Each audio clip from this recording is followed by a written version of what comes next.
I promise you, in today's English lesson, all 50 of the English phrases and idioms I'm going to teach you are ones that I actually use in my English conversations. They'll help you upgrade your English to sound more like a native speaker or like myself. My name is Aria. I'm an American English teacher. Make sure you visit English Spoken Stories to learn more natural phrases, just like the ones in this video. Now let's get started with 50 English idioms. Buckle in. Has anyone ever told you to buckle in? Maybe you were inside of a car, but if someone tells you to buckle in and you're not in a car, they're not talking about your seatbelt. They're telling you to get prepared to do something that's very difficult or challenging. When I took biology in college at the beginning of the semester, my professor told me to buckle in, and I had to study so much for that class. It was so difficult. So he was telling me to prepare for a difficult semester of a course. When someone keeps just talking and you want them to get to the point, the main point that you need to know, you might want to say, cut to the chase. This idiom means get to the main point, stop rambling. But you've got to be careful with this idiom because it can be a little blunt and rude, especially if someone you know cares a lot about what they're talking about, but you just want them to get to the point. You just have to say, cut to the chase. Now, when you want to say that someone has thought of all the details of something and they haven't forgotten anything, you can say that they thought of the whole 9 yards. Now, this is a very strange phrase because in the United States we usually use measurements of 10, but I guess in this phrase we're saying the whole 9 yards. And pretty much all native speakers would know what we're talking about when you use this phrase. People in the United States go all out planning weddings sometimes, so they think of where they want to have the wedding, what it will look like, what food they'll serve, the guests, what desserts they'll have, the whole 9 yards. This just means they think of all the details. Speaking of weddings, they can really cost an arm and a leg. Now, this is a very old, classic idiom, but it's still very common to use today. If you say that something costs an arm and a leg, it means it's very, very expensive. A wedding can cost an arm and a leg. Now, I'm an English teacher, but if you ask me, do British people say this phrase a lot? I will tell you, you are barking up the wrong tree. The phrase, to bark up the wrong tree, means that you're pursuing the wrong thing. You have made a mistake in thinking that I would know what British people commonly say, but I've never been to the UK. I've only met a handful of British people in real life in the United States. Of course, I've seen many online, but I would not know what they say, so you're just barking up the wrong tree. So, when you make a mistake or inquire with the wrong person about something, you might be barking up the wrong tree. And of course, I think this idiom comes from the idea that dogs love to chase squirrels up trees. And if they're looking at the wrong tree and the squirrel's not there, they're barking up the wrong tree. They're trying the wrong thing. The most common idiom to say that someone is sick in English is to say that they are feeling under the weather, or you can simply just say, Aria is under the weather today. That means that she's sick, and yes, I'm talking about myself in the third person here. There are, of course, other idioms to say that someone is sick, but this is the main one that I want you to remember, and it's a very kind way to say that someone's sick without giving too many details. Typically, we only use this phrase if someone is just going to be sick for 1 or 2 days. They just have a small flu or a small cold. Now, if someone is very sick, maybe they have cancer or another disease, you would not use this idiom, under the weather. You would just say, you know, they have a disease or they have an illness.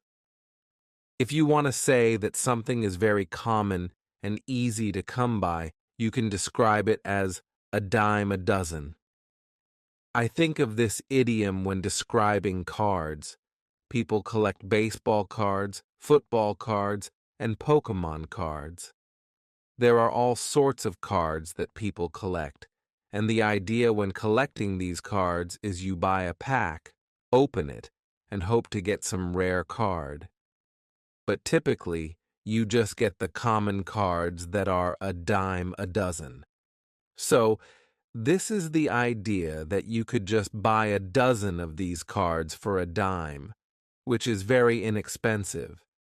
So, if you want to say that something is just generally very common, very cheap, and very easy to find, you can say it's a dime a dozen.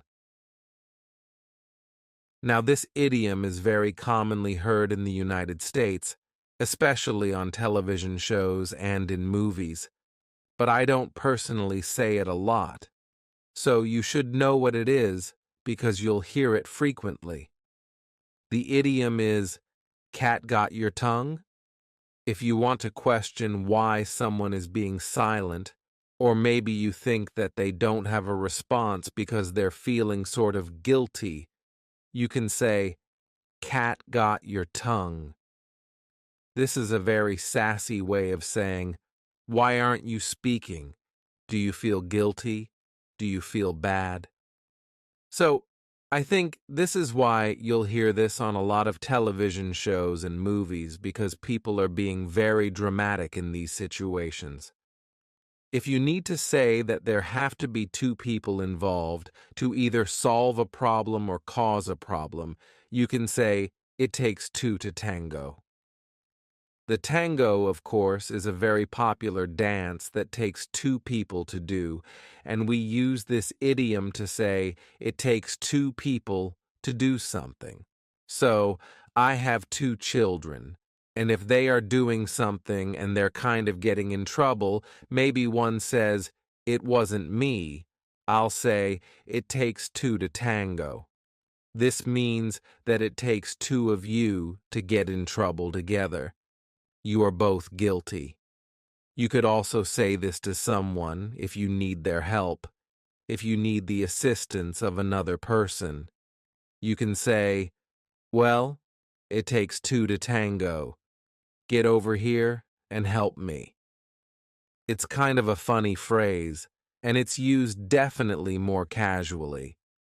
If you are very tough and you like working out and exercising in the gym, I think that you'll like this next idiom or very common phrase. The phrase is, no pain, no gain. Quite literally, when you're exercising, of course, you're going to be sore after exercising very hard. Maybe you lifted really heavy weights, and your muscles need a few days to recover. If you're sore and you have pain, you're probably going to gain a lot of muscle.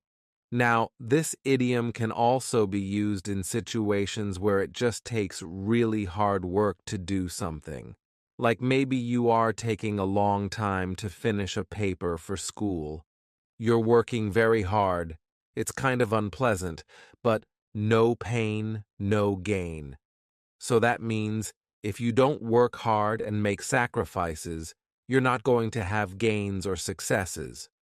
When you want to say that someone needs to confront a fear by doing something that they're scared of, you should tell them to take the bull by the horns.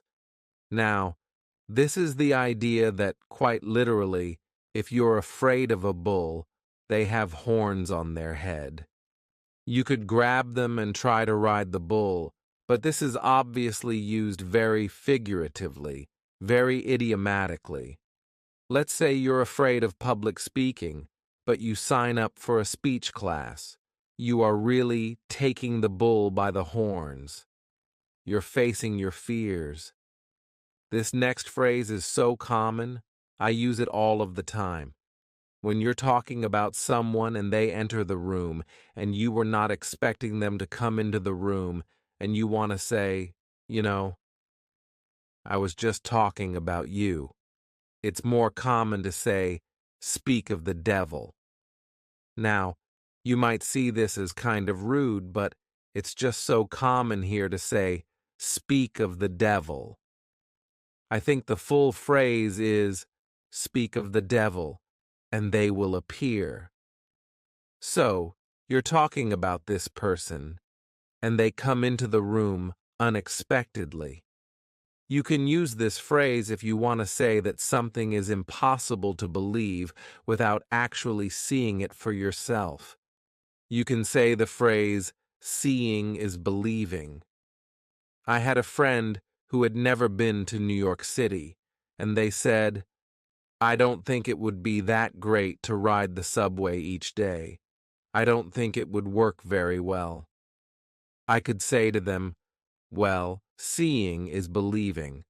Once you see it, you'll believe it because the public transportation in New York City is much better than anywhere else in the United States. So, if you go see it for yourself, you'll understand what people are talking about. Instead of just telling someone to give up on something, you can say that they should just throw in the towel. In fighting, if the fighter is getting too weak and you can tell that they should not be fighting anymore, your team or your coach will throw a white towel. That means you give up or surrender, so this phrase comes from that idea. If you give up on something, you can say, well, I'm just going to throw in the towel. When I was a kid, I really hated playing basketball at first. My first few seasons, I was really terrible. I didn't find it fun, and I just said, I want to just throw in the towel. But my mom wouldn't let me quit in the middle of the season, so I couldn't just throw in the towel. I had to keep going, but I actually ended up really liking basketball, and I played basketball for many more years after that. So, I'm glad that she didn't just let me throw in the towel. If someone is being very stubborn and not changing their stance on something, or they won't change their idea very easily, then you can say that they really are putting their foot down about something. When my kids watch TV, I'll say, okay, after one episode, we're turning the TV off and I'm putting my foot down about that.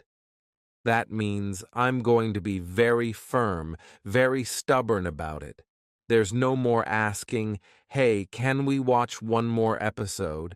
Because I think too much TV turns my children into, I don't know, just kind of crazy kids. So, I put my foot down about that. I'm very strict about it. In the United States, the Kansas City Chiefs just won the Super Bowl. Now, when a sports team here gets really good, they get really popular, and a lot of people start to become fans or they jump on the bandwagon. This just means that when something becomes popular, then you become a fan of it. Typically, when someone in the United States is a fan of a team only because they're doing well, we call them a bandwagon fan. That means they're not a true fan. They weren't a fan of the team when they were doing bad, only when they're doing good. You can use this idiom, jump on the bandwagon, when talking about other popular things, not just sports. If you're giving a presentation or a speech and something is happening in the crowd, but you just ignore it and keep going, you could say that you didn't miss a beat during your speech or during your presentation. We say this to someone when they just continue on without being distracted by something. Typically, We use this idiom to give a compliment, like, even though there was a distraction, you didn't miss a beat. You just kept going. One of my favorite ways to say that you're going to change your direction or you're going to change your approach to something when you're having a problem is to say, wow, you really flipped the script. Let's say you're a teacher and you have a student in your class that is failing the class. They're doing really terribly. Suddenly, they start studying, they start showing up to class and asking a lot of questions. You could say to that student, wow, you really flipped the script. Your grade is turning around and you're really trying now. So, this idiom, flip the script, means to just change your approach, change your direction, or even just change your attitude. When you talk to people who are engineers, they are very smart. They're very passionate about what they're doing. But sometimes, when you talk to them, they can really just get into the weeds on the topic. If you're not knowledgeable about their type of engineering, let's say they're a computer engineer, well, you're not going to know what they're talking about. And you're going to say, all right, you're getting a little bit into the weeds.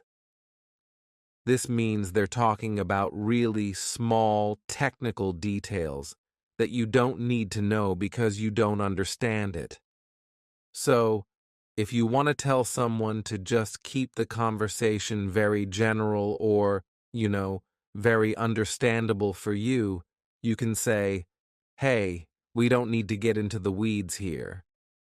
If you are romantically interested in someone, we usually say that's your crush, and you're finally going to ask them out on a date or tell them that you like them. You could say you're finally going to make a move. This idiom is used for love and dating, but you can also just use it whenever you're going to finally do something. Take some big action on something that you've been waiting to do. You're finally going to make a move. Instead of telling someone to keep something in mind, which is also kind of an idiom, a lot of people will say, bear in mind. This is one of my husband's favorite phrases. He uses it all the time, so I have to teach it to you. If you want to tell someone a story, but you also need them to remember a detail for the story to make sense, you'll use this phrase. Let me show you. Yesterday, I took my kids outside to play in the snow. Bear in mind, it was freezing cold, so I didn't stay out there for very long. So instead of just telling you a story about playing with my kids outside in the snow, I need you to bear in mind, or remember, that it was very cold because it was pretty unpleasant to be outside, even though my kids did not care. They were having so much fun. When you first learned English, of course, you'll just learn basic sentences, basic verbs, basic nouns, basic greetings. But down the road, you'll need to know a ton of new idioms and advanced phrases. So, this phrase, down the road, means that later in the future. It's very common to say, hey, down the road, you'll need to do this. That means in the future, you'll need to do this. It's kind of like thinking about driving. Your future is down the road. Before we had iPhones, of course, we only had just regular phones, and some people just had a home phone. But once we had iPhones, it was a total game changer to our entire life. So this phrase, a game changer, is used to describe something that either really positively impacts things or it kind of throws a big challenge for things. It's some detail that either changes things for the good or for the bad. In the case of iPhones, you could argue that it was a positive game changer because now we can communicate so easily. But you could also say it's a negative game changer because people spend too much time on their smartphones. So use this phrase game changer. It's a really good one. One thing that I say to myself when I feel stressed out, when I feel, just kind of sad or angry, but I need to just focus on what I'm doing, is get it together. Get it together, Aria. This means just, you know, calm yourself down, relax. You need to do some work. You need to get things done. So you need to be careful using this phrase with other people, because people can be very fragile in their emotions. And you need to, of course, be like, "Are you okay?" But when someone needs to just focus, get their work done, even though they're sad or stressed out, you could say, "Hey, you need to get it together." This means, figure out your emotions, try to calm down. If you want to say that something happened quicker than you expected or happened, you know, very fast, you could say, "before you knew it," or "before you know it." So, I always thought it would take so long to become a teacher, but before you knew it, I had my own classroom, and I had my own students. And then, before I knew it, I was an online English teacher. So, life just moves really fast. It means that even though things can feel like a long time, the time passes quickly, and before you know it, you're old. It's really important when you're making a deal with someone, especially if the deal seems really good, to ask, "What's the catch?" Or you could say, "There has to be a catch." So, in this case, when we say "there's a catch," it means there's something that's unexpected that will actually make the deal very difficult or very bad for you. And it's usually something that's very hidden. So sometimes in the United States, you'll see very good deals advertised for brand new cars, but the catch is that you're going to have to pay a lot of interest on your car payments, so the car is actually going to cost a lot more than you expect. There is always a catch when a deal seems too good. That means there's always something hidden that you will have to do that makes it challenging. My favorite idiom to say that two people or two things go along very well together is to say, "they're like two peas in a pod." This is typically used just for people. If you think that, your friends who are boyfriend and girlfriend just work very well together, they're good friends, they're good in their relationship, you could say, "you two are just like two peas in a pod." It's just a very cute phrase that means you go along together very well. One thing that's really common on American television is home remodeling. So they take somebody's house or a room in their house that's pretty ugly, pretty basic, and they actually transform it into a beautiful new room. Now, they show the new room to the person who owns the house, and the person always says, "Ah, I can't believe my eyes." Or, they're just saying, "I cannot believe it," because it's so great. Also, you could use this phrase if something was really bad. "Oh, I can't believe my eyes. How bad it is." If you want to say this phrase to someone else, you'll say, "Can you believe your eyes?" That means it's either really good or really bad. Of course, there's a lot of context to this phrase that's needed, but it's very common to say when something is, astonishing. You can't believe it. The next two phrases are very common to say when you have two difficult choices, and you don't even really want to choose between the two, but you have to choose. So, the first phrase is to say, I'm between a rock and a hard place. And the second phrase is, I have to choose between two evils. These are both very common phrases to use when you have to make a choice, but you don't really want to choose either option.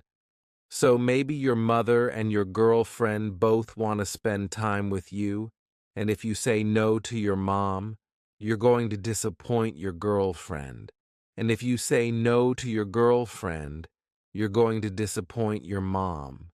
So you could say, I'm between a rock and a hard place. Now, you wouldn't really say, I have to choose between two evils, because in this case, both choices are okay, but you're just going to disappoint someone. If you have two bad choices that you know are going to have bad implications for people, you could say, I have to choose between two evils. When you want to say that someone is telling a story but not giving you a lot of detail, you can say, wow, you're leaving a lot to the imagination here. This means you're not giving enough detail, and I'm just imagining a lot of crazy things. Now, if someone is giving you too much detail, you can either say, that's TMI, or too much information, or you could say, that's not leaving much to the imagination here. So, it just means that you're giving way too much personal information about the situation. A lot of times when people are telling really long stories, instead of saying, the ending, they'll just say, well, and the rest is history. This means that you can kind of guess what's going to happen in the story because you know it so well. For instance, in Cinderella, the prince and Cinderella get married, and the rest is history. That means they just went on to live happy lives. I'm not going to tell you the rest of their lives because that would be a long and just boring story. So you hear this at the end of stories or the end of movies in the United States. The rest is history. That means you can pretty much guess what happened. So in the United States, there was actually a show for a while about an Asian American family. They had immigrated to the United States, and the show was called Fresh Off the Boat. Now, I feel like this could be pretty insulting to say to someone like, oh, you're fresh off the boat. But I've heard people who have immigrated to the United States say this in a joking manner like, oh, I was fresh off the boat. This just means I had just come to the United States or wherever, and I hadn't acclimated yet. I hadn't gotten used to everything yet. I hadn't learned the language. Of course, this phrase is not so literal.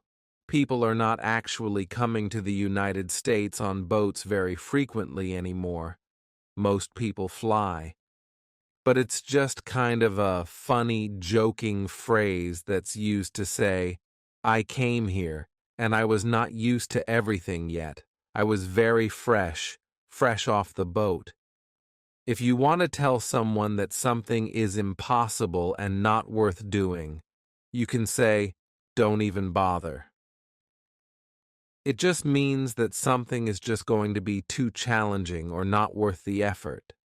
So, if you think that you need to learn every single word in the English language, don't even bother, because there's always going to be new words, and there are so many words that even native speakers don't know. So, don't even bother. When you have a to-do list for the day, you probably want to just finish it quick and knock it out. When you say that you knocked out a task, that means you just finished it quickly and got it done. So, usually in the morning, I knock out getting my bed made.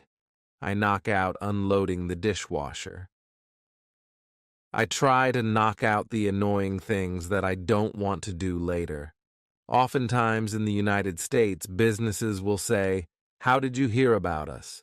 How did you hear to come to our store? Or how did you hear about our service? And, they'll say, did you hear about us on a commercial? Did you hear about us on social media? You could say, no, just word of mouth.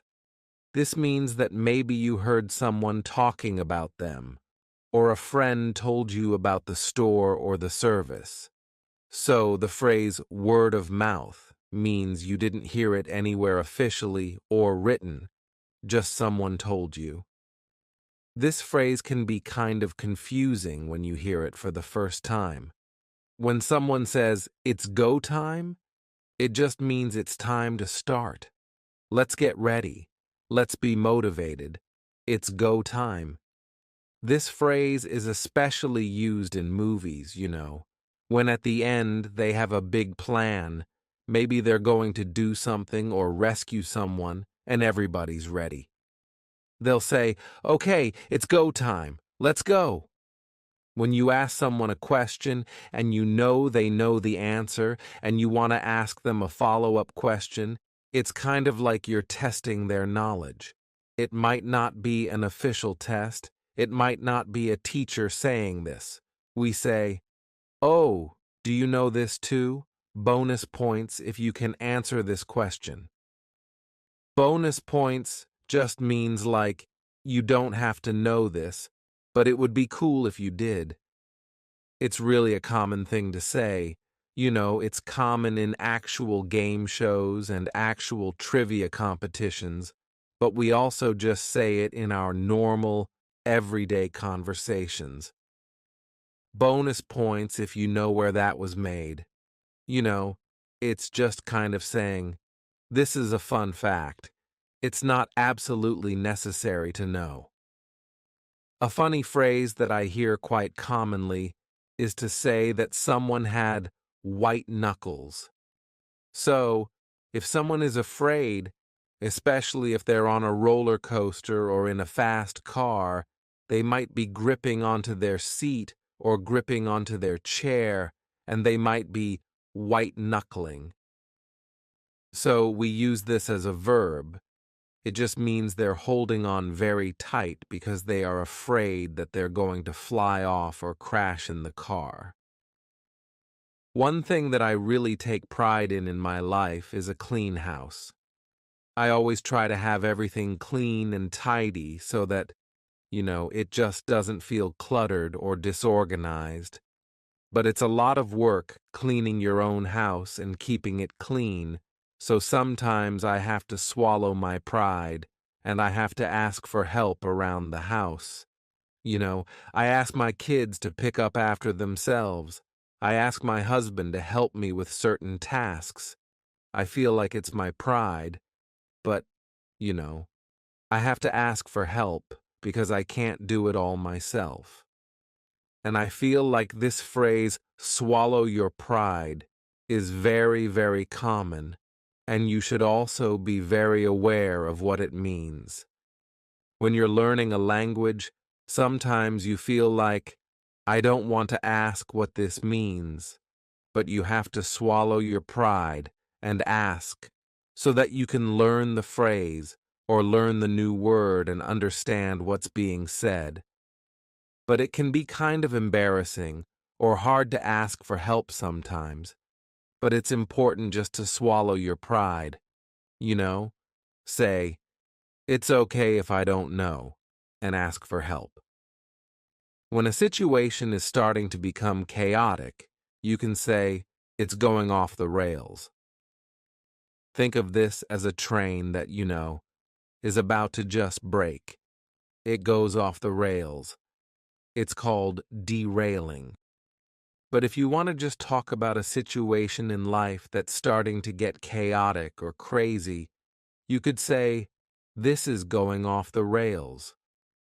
When someone asks you a question like, could I use your pen? In English, you can respond politely by saying, yes, or of course, or certainly. Or you can use this next idiom. You could say, by all means. This idiom is just used to give someone permission in a very polite way. By all means, yes, of course. So it's not, you know, it's not necessary to always say this phrase, but it's just polite, and you'll hear it commonly to say, of course, yes, you can do it. You have permission. There are two types of people in this world, in my opinion. There are those who, when they travel, bring everything except for the kitchen sink, and there are those who travel light. So, these are both idioms, but the idiom that I'm going to teach you is to travel light. When someone travels light, it means they only bring essential things. They don't pack too many clothes, or they don't pack unnecessary things. So, people who travel light, they often only have one backpack to hold when they go on an airplane. But people who bring everything on a trip, they probably have a really big suitcase, a backpack, a purse, a lot of different things. So I personally try to travel light, but it isn't always easy. This next phrase is used pretty sarcastically in English, so if you want to tell someone that they're thinking too highly of another person, you can say, "It's like you worship the ground that they walk on." So you're saying, this person isn't that great. You're like worshiping. You're thinking they're like a god. And of course, this phrase is not literal. It's just an idiom. But it's used to say, you think highly of someone. Or if you're a big fan of, let's say, Lady Gaga, you could say, "I worship the ground that Lady Gaga walks on." And of course, this is a very dramatic way to use the phrase, but you get the idea. In the United States, there is an actual baseball Hall of Fame. It's a place you can go in Cooperstown, and you can go and see pictures of really great baseball players and all sorts of artifacts like baseball bats and baseballs. It's called the Hall of Fame. It's used to display the best players in the sport. So, this phrase is used in other situations besides literal halls of fame. It's used to say that something is really good or it's the best. Another phrase that's really great to use when you want to describe something that is excellent or it's the best is to say, "It's world class." So in the United States, Chicago is known as a world-class city. They have some of the best restaurants. They have some of the best museums, and they have some of the best sports teams. So, it's known as a world-class city. In a lot of different countries, you might say, "We have world-class whatever it is." A certain type of food, a certain type of dessert, or a certain type of university, whatever it may be. The last few idioms in this English lesson are kind of gambling, cards, or money related. The first one is to hit the jackpot. If you say that you hit the jackpot, it means that something very lucky happened to you. Something very big happened to you as well. If you married someone very good, you could say, "I really hit the jackpot with my wife or with my husband." If you want to say that someone is risking everything for something, you can say, "They bet the house." This phrase means you use all your money to bet on something because you're pretty sure it's going to happen. A similar phrase is to say, "I'm going to bank on it." And I use this phrase all the time. If you are going to go outside all day, you can say, "I am banking on it being very nice weather today." That means you're pretty sure it's not going to rain. It's not going to be cloudy. You're banking on nice weather. You're very sure it's going to happen, and you're relying on it. And if you want to say that something is going to probably happen, you could say, I think it's in the cards. Now, in the opposite way, you can say, this is not in the cards for today. So, if someone says, hey, do you think that we can go out to dinner tonight? You could say, I'm really tired. I just don't think it's in the cards for me today. That means it's probably not going to happen. I hope that it's in the cards for you to subscribe to my channel.